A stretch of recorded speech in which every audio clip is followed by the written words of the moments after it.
நான் அறிவேன், அர்ஜுனன் மற்றும் கர்ணனுக்கு இணையான மாவீரர்கள் தோன்றவில்லை என்பது உண்மை. ஆனால் தம்மால் தமது புதல்வனுக்கு உச்சிதமான முடிவெடுக்கக்கூடிய ஞானத்தை வழங்க இயலவில்லை.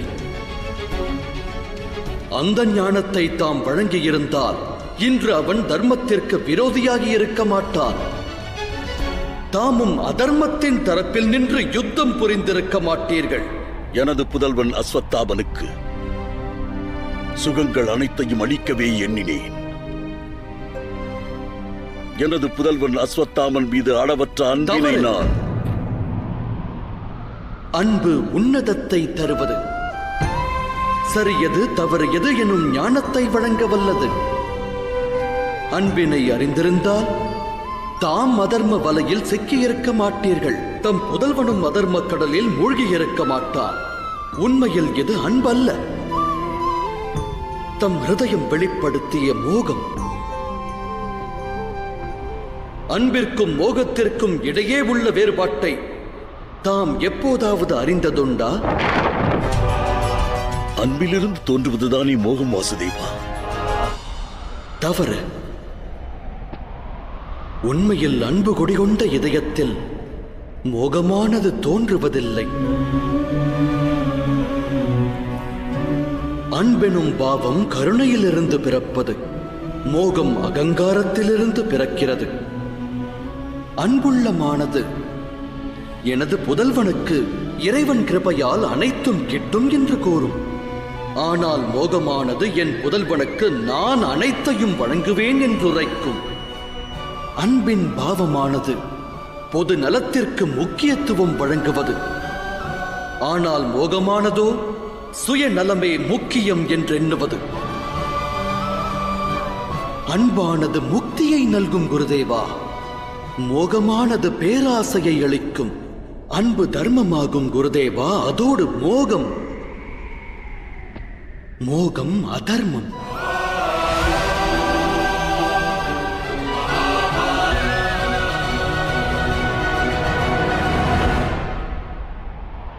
உண்ணுவதற்கு வயிறார உணவு கிட்டாததால் சரியான வழியை காட்டத் தவறினீர்கள். அன்று தமது புதல்வனுக்கு வறுமையை வெல்ல தர்மத்தின் வழியை போதித்திருந்தால் அவன் பெருமை சேர்த்திருப்பான். மனதில் மோகத்தை விதைப்பதற்கு பதிலாக சிறுவயது முதலே அவன் ஹிருதயத்திற்கு தர்ம ஞானத்தை போதித்திருந்தால் இன்றைய தினத்தில் தம்முடைய நிலை புனிதத்துவம் பெற்றிருக்காதா?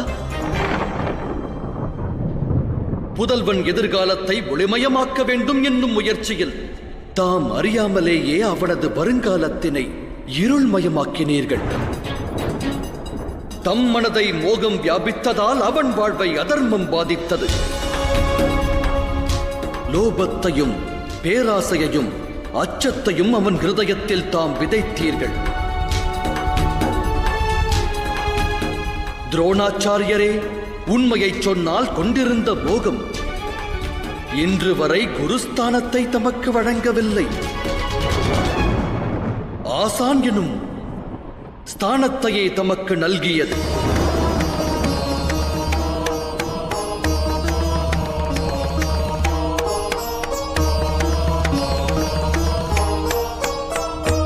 என் மனமானது பதைக்கிறது. நான் கற்ற கலைகள் அனைத்தையும் கல்வி பயில வந்த மாணவர்கள் அனைவருக்கும் அவர்கள் உயர்நிலை பெற வேண்டும் என்று போதித்தவன் நான். குரு என்பவன் கற்ற ஞானத்தை தானம் வழங்குபவன், அர்ப்பனாக மாறி அறிவை விற்பவன் அல்ல. அற்ப எண்ணம் தோன்றுவதால் தான் தாட்சண்யமின்றி குரு தட்சிணை கேட்க தோன்றுகிறது. கலையை விற்கும் எண்ணம் எழுகிறது. தாமும் கற்பக விருட்சமான அற்புத கலையை விற்பனை செய்தீர்கள். அளித்த ஞானத்திற்கு பழிவாங்க வேண்டும் என்ற குரு தட்சிணையை வேண்டி தாம் தம்முடைய வாழ்வில் நஞ்சை கலந்ததோடு அல்லாது தஞ்சம் புகுந்த சீடர் நெஞ்சிலும் நஞ்சை விதைத்தீர்கள். இவை அனைத்திற்குமே தம் மனதில் குடிகொண்ட மோகம் அகங்காரமே காரணம். தாம் குரு அல்ல துரோணாச்சாரியரே.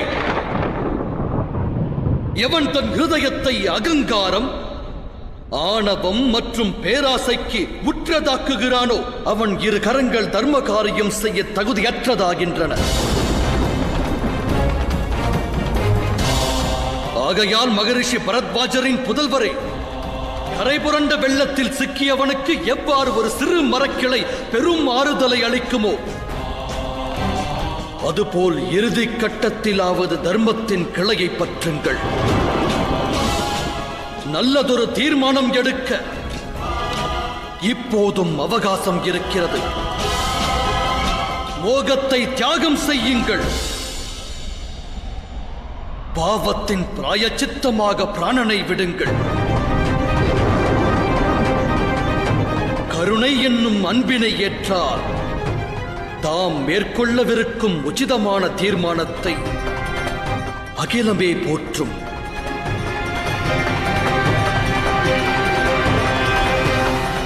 உண்மையை எடுத்துரைத்தீர்கள். அஸ்வத்தாமனுடைய தண்டனைக்கு காரணம் நான் ஆற்றிய பாவங்களே.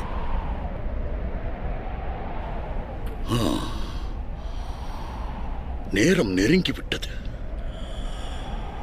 தண்டனையை மனமாற ஏற்க விரும்புகிறேன்.